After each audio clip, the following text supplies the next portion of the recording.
Okay, so I believe I'm done with the clay for now. I don't know if I'm going to add some more clay later. I may not, have no clue. All I know is I'm done with my major parts at this point, and now I think I'm going to start painting the background. Because sometimes you get to a point and you're like, okay, what do I do next? I don't know what to do next. You have no more inspiration. At this point, if I can get color on the background, I'll keep seeing the next step and get inspired by the next step. So first thing, this thing's going to come off, and it's fairly sturdy. I mean,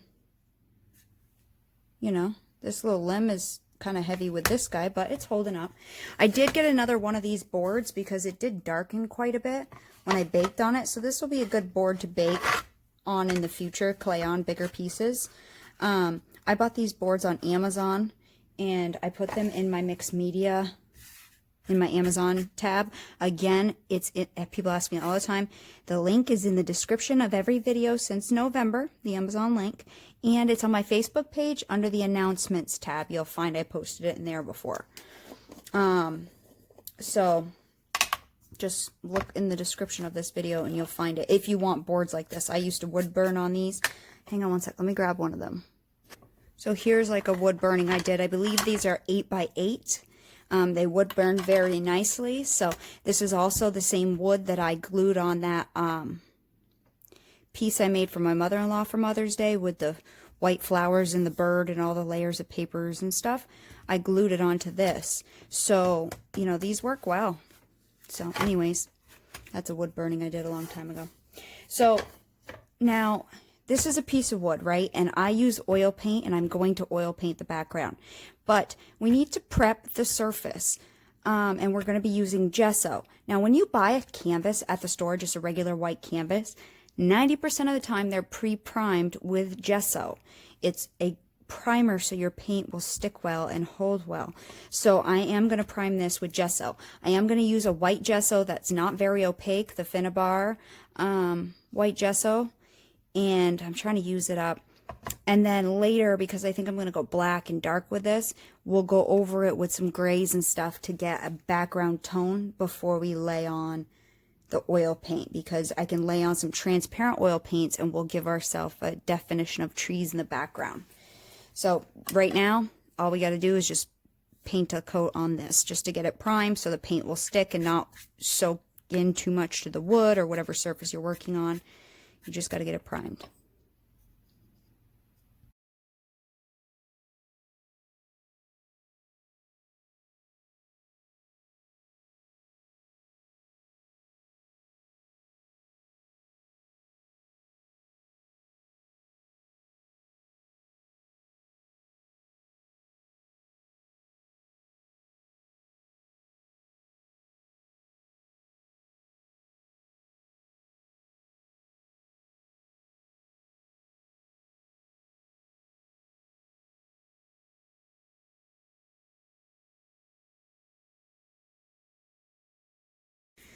So I painted it white, and I just want to tell you guys, it took a lot of base paint.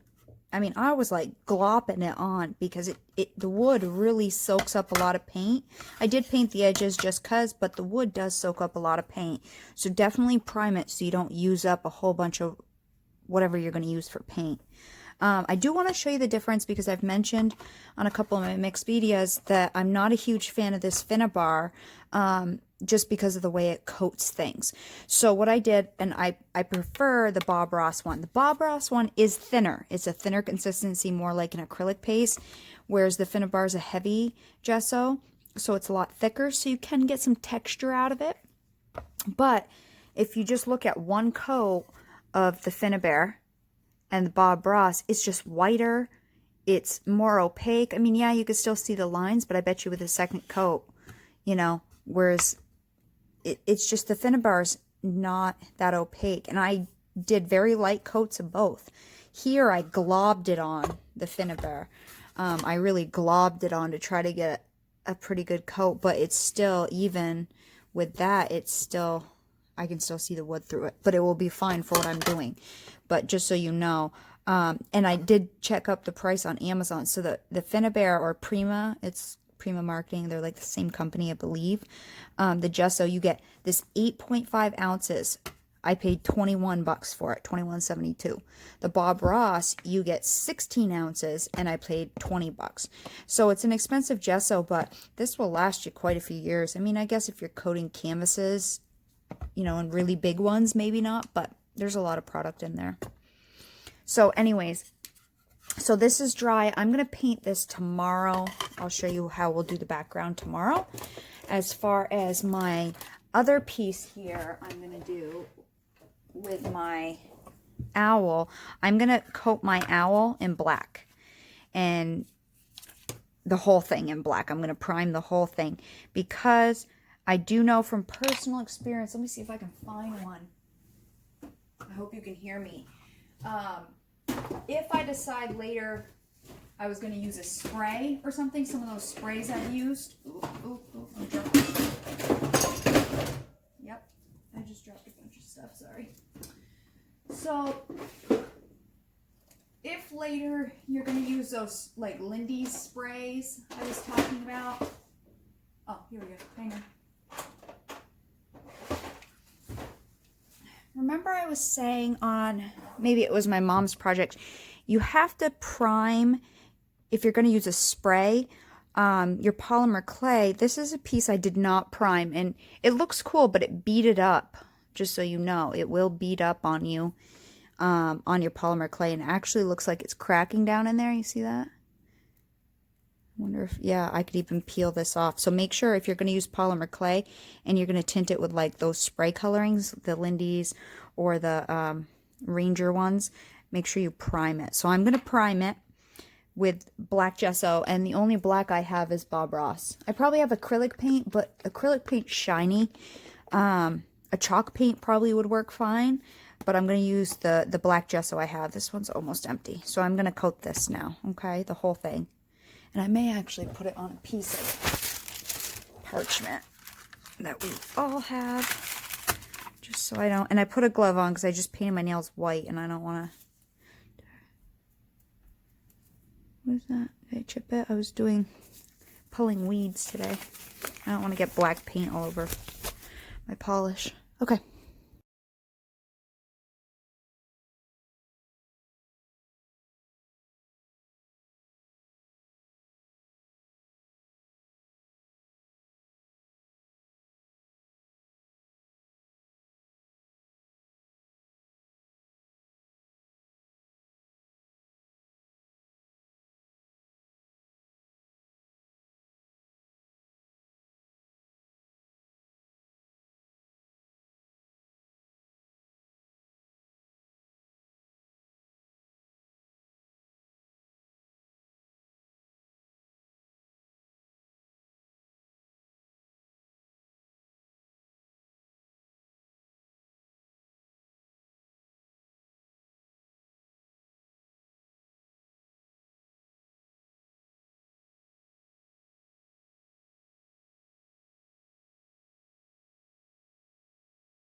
So I'm just finishing this up. Now, some people might be looking at this like, why didn't you just use black clay?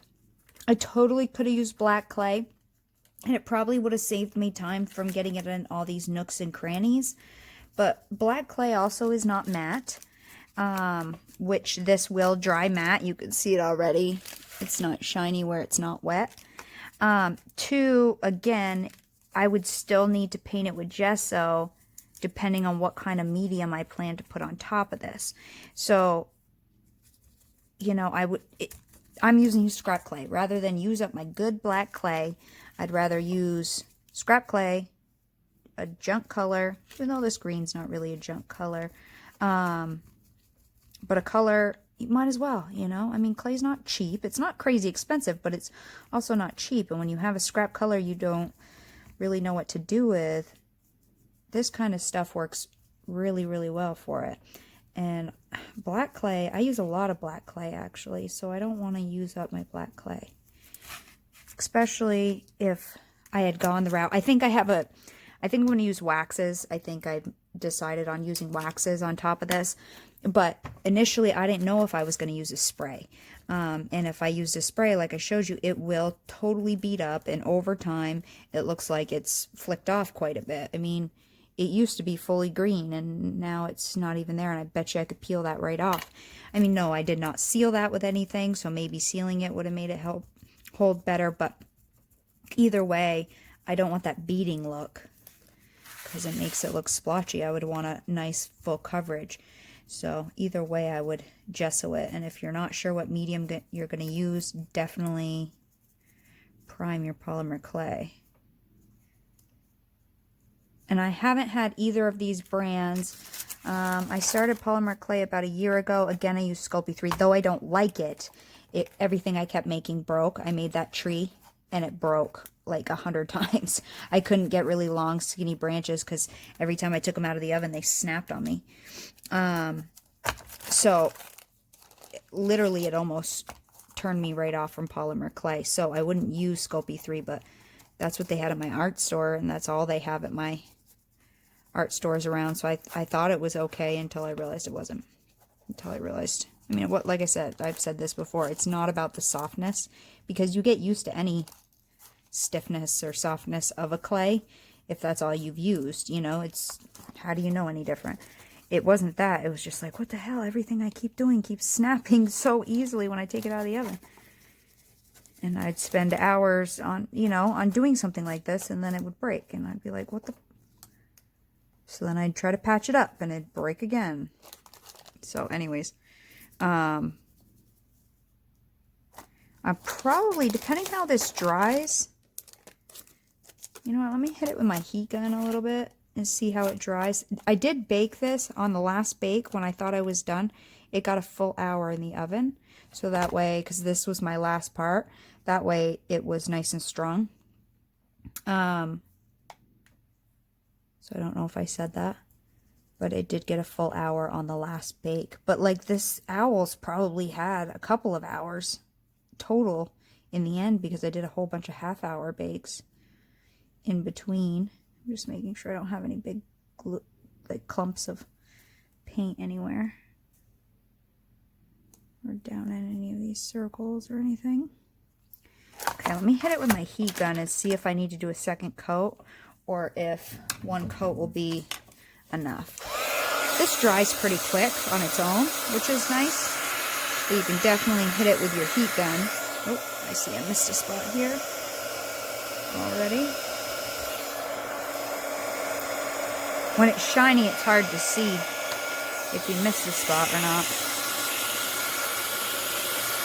Missed a few spots there. I don't care if I miss a few spots. I mean, if you don't have waxes or want to use waxes or anything, you could totally just wipe this off with a baby wipe and get whatever your base color clay is on top. But again, I have ideas in my mind of what I'm planning on doing, so I think a black base will be fine for me.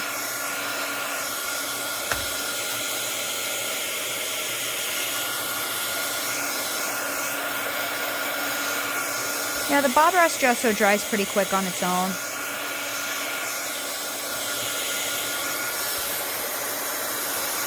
But you can boost it along with your heat gun or a hair dryer or whatever. Just keep it moving. And then you'll be able to see any areas you miss. I think one coat is actually pretty well coated. Maybe a few spots that I could hit it again. I saw a little bit down here. I do want this fully coated down in there. A couple spots up here, but it's just down in the texture. Okay, looks pretty good. And I did do the sides as well.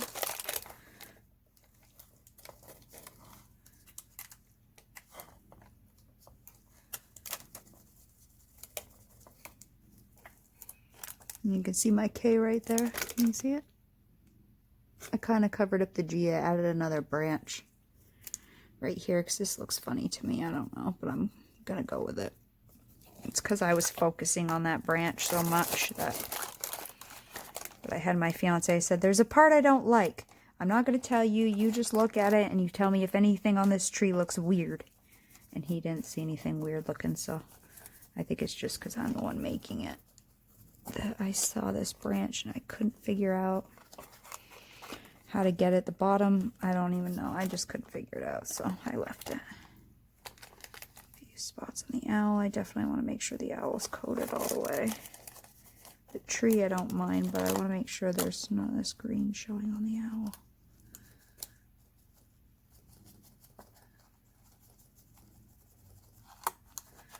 I don't know. We'll see how this turns out in the end. You know, there's 100 different ways you could take this. You could have made something like this bright and colorful and paint him individually in different spots, you know, and make the owl really, you know, like rainbow type colors or bright, vibrant colors. I'm going to take this more dark and mysterious looking. Again, you could have made a mandala around him or kind of gone with that mandala feel.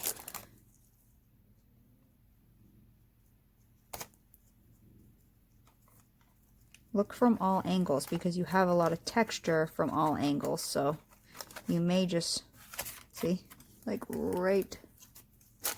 Can you see it on that tree branch right there? I totally missed it.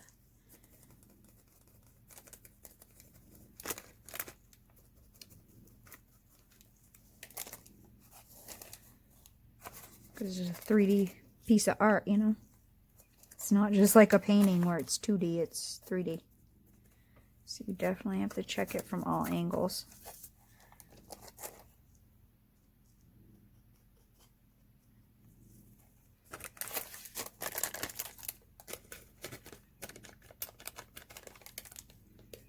And then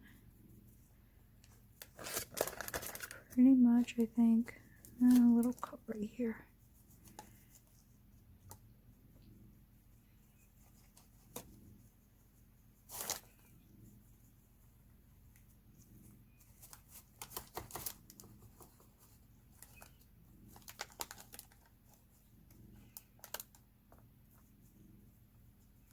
Sometimes just with this sheen from the paint, you think it's a bald spot, like you missed a spot, but it's just the sheen.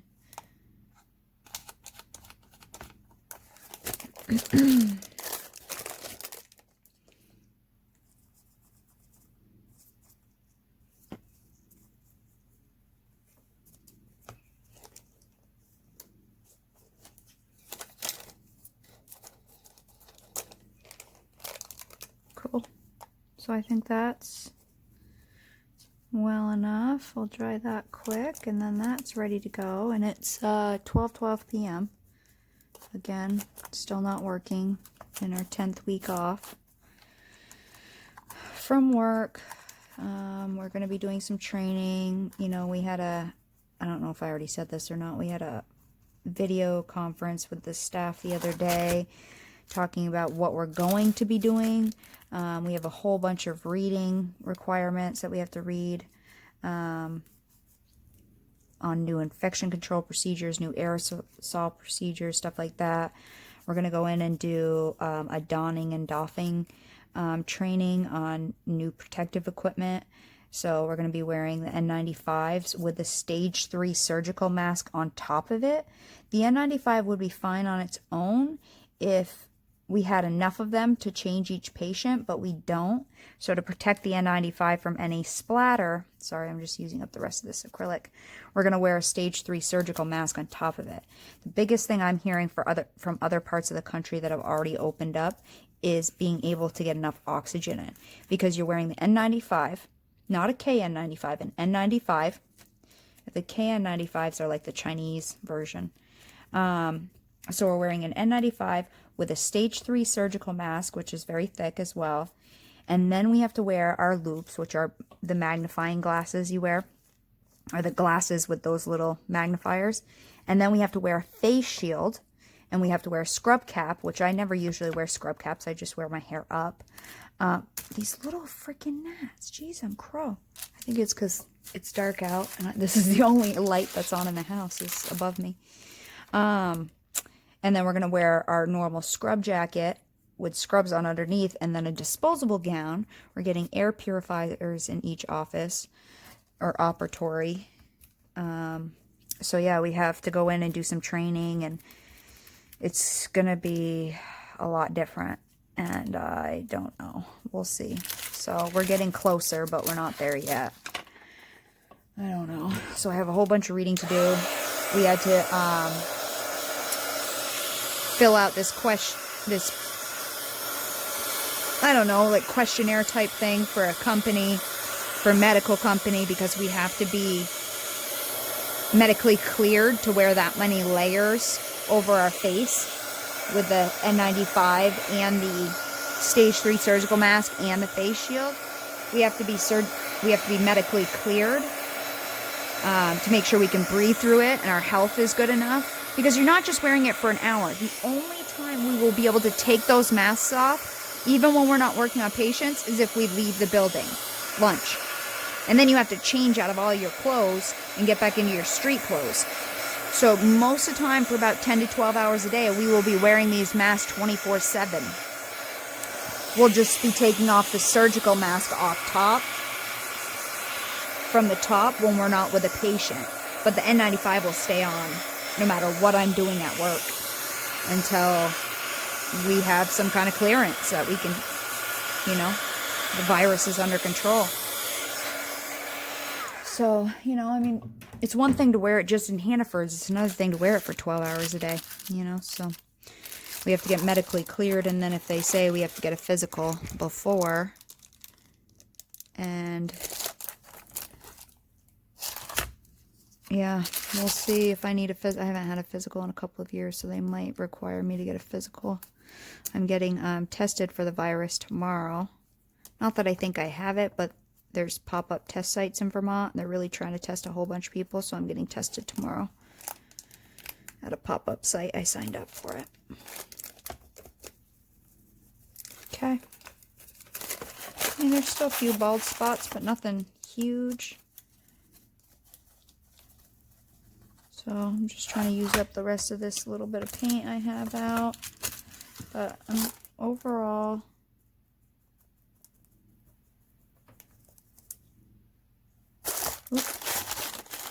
pretty happy with it. I think it's fine. Not that you're going to be looking at it from the top down when it's hanging flat on a wall. I think it'll look cool. So anyways, that's done. And tomorrow, because like I said, it's 12:17 at night, tomorrow I will show you how we're going to paint the background with a layer of gesso, which is, again, like acrylic, but I don't really like acrylic. I'd rather use gesso. I used the wax side of the parchment, and I was using that heat gun, so it's stuck. So I'll show you what we'll do to get kind of a hidden effect of trees in the background. We could use texture paste like I did on that fairy one. That's kind of fun. But I might just go with the painting. This is actual painting that I can show you, because a lot of you said you wanted to see my oil paintings, and I tried to record one around Christmas, and I got like 4 hours into it, and I had like hardly anything done. Oil painting takes a long time. So I decided not to. There was no way. Couldn't teach you oil painting in the way I do oil painting. So this will be a nice little one with not a lot of detail that we can do. We'll do it in a little bit of acrylic, and then I use water-soluble oils, which are nice because you can wash them with soap and water, and they're less toxic. Like regular oil paint can be toxic over years and years and years of use. Plus you have to clean it and with turpentine, and you have to use like certain thinners. Whereas the water-soluble oils, I use, sorry, I got my drawer taped. I use a Winsor & Newton brand, and they're called the Artisan in Winsor & Newton. And they're water-soluble oil paints, so they can be cleaned with soap and water. So this is the Winsor & Newton Artisan. It's a water mixable. You can thin it with water, or you can use your water mixable mediums, like water mixable. They have linseed oils and stuff like that. But you can just clean it with regular dish soap and everything. You don't need turpentine. I can just stick brushes in a cup of water and then go upstairs and clean them. It's so easy, but yet you get the blendability of regular oil, whereas I don't like acrylics because they just dry too fast and I can't blend them out. I like that oil paint. Takes a while to dry. It does dry faster than traditional oil paint, but it's still going to have to sit for a week or two. So, but if you like acrylics, just use acrylics. I really have trouble with acrylics. I can't get the look I want to get with acrylics. So anyways, we'll do that later.